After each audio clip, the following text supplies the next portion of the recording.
Boa noite. No Jornal Rio Doce de hoje vamos receber o sociólogo Dirley Henrique, que vai falar um pouco pra gente sobre sua profissão. Boa noite, Dirley, tudo bem? Tudo bem. Então, Dirley, para poder dar início no assunto, fala pra gente o que é um sociólogo.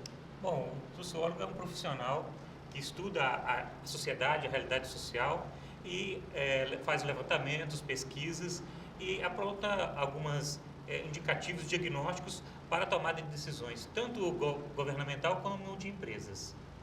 Sim. Essa é basicamente uma pessoa que interpreta a realidade social, né? E através dessa relação consegue avançar tanto no desempenho das empresas como nas políticas públicas de desenvolvimento. Por exemplo, eu sou sociólogo do desenvolvimento. A gente fez vários projetos nessa área, como a Sociedade de Garantia de Crédito, né? Agência de Desenvolvimento. Então, essas iniciativas, elas são feitas após um estudo.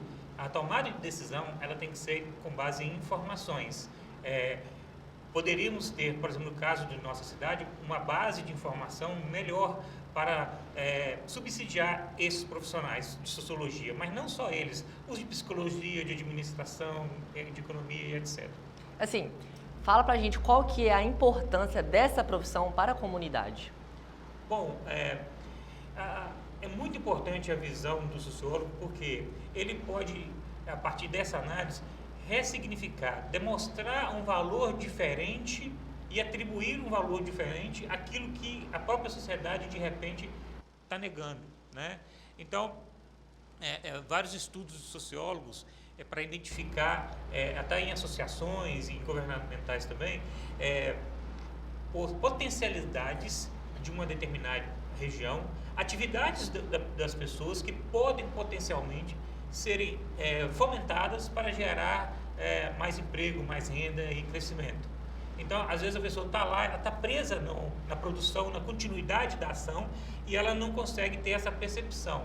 Então, o sociólogo, com essa visão, com essa interpretação, ele pode levar ações de política pública a partir das informações colhidas para apoio, né, àquelas comunidades. No caso de governo, o governo pode implementar projetos e assim, e as empresas, por exemplo. Existe também um sociólogo que trabalha nas pesquisas, até na pesquisa de consumo, né, fazendo análise do consumo, que tipo de consumo, consumidor A, B, C, D, E quais os tipos de produtos você vai indicar, né, como é que está mudando o mercado. Por exemplo, o mercado hoje está mudando muito rápido, a próprio mercado de mídia está mudando muito rápido. Então, a partir desses estudos, dessas análises, é possível indicar novos caminhos, novas alternativas para as próprias empresas que estão sofrendo nesse processo de mudança do consumo e das relações das pessoas frente a isso. Fica como um suporte de orientação, né? Um suporte técnico, profissional, para ajudar na tomada de decisão. É claro que várias outras ciências, né, elas também trabalham nesse sentido. A administração, né, a psicologia social, a economia, né, mas na questão da inter-relação social e do fato social, o sociólogo é que vai contribuir mais efetivamente. Assim, visando em sociologia, geralmente até cursando ensino médio, quando ouço falar nesse termo, sociologia, ouvi muito falar sobre campanhas sociais, né, movimentos sociais. O que seriam esses movimentos sociais? Bom, movimentos sociais é a organização da sociedade, né, focada em determinada reivindicação que pode crescer e, na medida que ela cresce, ela pode virar uma política pública. Então, por exemplo, vou dar um exemplo de Valadares, né, que nós sofremos com enchente. E aí teve o acidente da barragem, né, o acidente não, né, a gente chama até de crime mesmo, ambiental. E aí a sociedade atingida, ela se organiza, né, e aí começa a cobrar e propõe inovações para que resolva o problema dessas pessoas. Essas inovações vão ganhando força até o ponto de ser incorporado pelo poder público. Inclusive, temos as associações comunitárias, foi criado até no governo as OCIPs, que é a Organização da Sociedade Civil de Interesse Público, ou seja, é de interesse público, mas ainda não é uma política pública abrangente. Aí o governo vai fomentando até desenvolver e incorporar como política para a sociedade. Entendi. Dos movimentos sociais, migra também para o comportamento social. Na sua visão como sociólogo, como que você analisa assim, o comportamento social? Claro que varia de cada um para cada um, mas é em uma forma assim complexa, né? Bom, a gente fala muito de preconceito. Na verdade, todos nós temos preconceito. Na verdade, é um conceito anterior. Então, a gente vai, na nossa relação social, criando padrões, né?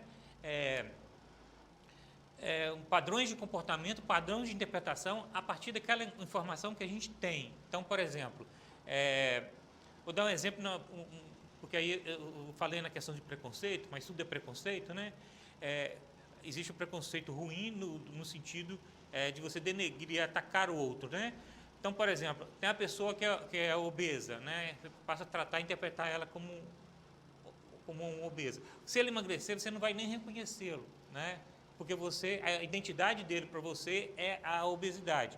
Estou dando um exemplo disso porque tudo é assim. As relações familiares, as relações de consumo, a sociedade hoje ela é bastante dinâmica, ela ajuda a mudar os sentidos das coisas. Então, por exemplo, no primeiro momento, a violência, o criminoso é vítima da sociedade, né? Aí, no segundo momento, não, o criminoso é criminoso. Então, a sociedade tem esses conflitos de interpretação e, em determinado momento, um grupo é mais hegemônico que outro. E essa interpretação passa a dominar todas as estruturas, né? Familiar, social, igreja, poder político. Então, esse comportamento social que delimita a dinâmica da sociedade. Entendi. E, assim, comportamentos sociais, dessa área de comportamentos sociais, você acha que, tipo, em questões do preconceito também afeta da desigualdade? Sim, a gente vai criando limites, né? Na verdade, são condicionamentos, né? A preconcepção são condicionamentos que a gente mesmo recebe. Então, a pessoa recebe lá uma formação liberal, outra uma formação religiosa, né? E isso vai estabelecendo padrões de comportamento que limita a nossa ação. E aí impede, de repente, de você ter uma boa interpretação do outro. A outra é muito diferente, então o outro é contra mim. Então, se eu tenho uma formação muito religiosa, conservadora, aí o outro tem uma formação liberal, aí ocorre o chamado conflito social, né? Essas formações geram essas preconcepções, esses condicionamentos que na sociedade acabam gerando esses conflitos e pode, vamos colocar assim, caminhar para um processo de violência, né? E aí surge um fato social que é a violência, né? O fato social é aquela coisa que é geral, que é exterior e que impõe um comportamento. Então você, por exemplo, tranca a porta, você coloca alarme, você coloca uma cerca, porque você tem uma repressão subjetiva, né, que é a violência. Ela não é exercida exercida pelo conceito daquilo. Por exemplo, casamento. Casamento é geral, todo mundo sabe o que é exterior a você e ele é coercitivo. Chega lá, a pessoa fala, você não casou? Não, mas você vai casar quando? E tal. Começa a haver uma pressão social, uma cobrança, uma coerção, tá? Então, a sociedade é esse conjunto de fatos sociais que vai condicionando o ser humano, assim como desde o início, na família, a gente também sofre esses condicionamentos. Especifica pra gente aí sobre esses fatos sociais. Fala um pouco mais sobre. Bom, vou dar um exemplo, né? Se eu venho aqui fazer uma entrevista, né? Eu venho com uma roupa muito colorida, uma calça de bolinha e tal, né? Ela vai fugir do padrão e do conceito da sociedade. Aí o pessoal vai rir, uns vai ficar olhando, né? Um vai falar, ela é meio doido, não sei o que e tal. E isso é o que eu chamo de repressão social, né? Para enquadrar as pessoas. E é claro que nesse conjunto existe também a chamado comportamento social divergente. São aquelas pessoas que rompem isso e propõem coisas novas, ações novas, interpretações novas e a sociedade começa a mudar.